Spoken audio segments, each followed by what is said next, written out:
အားလုံးပဲကျေးဇူးတော်မင်္ဂလာပါဒီကနေ့မှာတော့ရာကောက်ခန်းကြီးနှစ်အငယ်ကူးလေးကိုဆက်ပြီးဖတ်ပေးချင်တာဖြစ်ပါတယ်သုံးမဟုတ်လင်လူမျက်နှာကိုထောက်လင်လူစိတ်ကိုပြုတော်သူဖြစ်ကြ၏တရားကိုလွန်ကျူးတော်သူဟုပြည့်ရတော်အဖြစ်ထင်ရှားစွာဖြစ်ကြ၏လို့ပြောရပါမယ်ဒါကကျွန်တော်မနေ့တုန်းကဆက်မတော့ကိုနဲ့ဆက်ဆိုင်လို့သူကိုနဲ့မြတ်ချစ်တော်ရဲ့အောက်မှာတစ်ဆက်တည်းအပိုင်းရရှိပြတော့အပိုင်းရကူရေးလာတာဖြစ်တဲ့အတွက်အဲ့လိုကိုနဲ့ဆက်ဆိုင်လို့သူကိုနဲ့မြတ်မချစ်နိုင်ဘူးဆိုတော့လူမျက်နှာကိုထောက်လင်လို့ပြောတယ်လူမျက်နှာကိုထောက်ပြီးမှကျွန်တော်ချစ်မယ်ဆိုတာကချစ်ရမရောက်တော့ဘူးပေါ့နော်ဒါကတော့ကျွန်တော်တို့လူ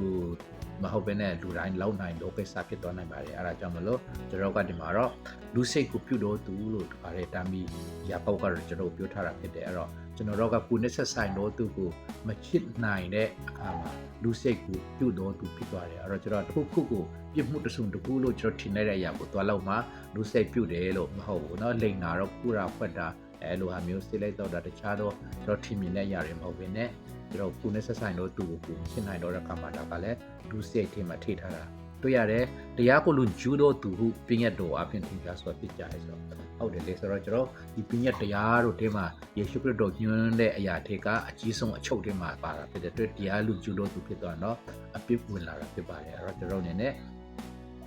အထူး Q ဆိုင်ဖို့စင်ကြင်ဖို့လိုပါတယ်လို့အရောက်စီတိုင်းမှာပြတ်ပြီးမှချက်ပြပါ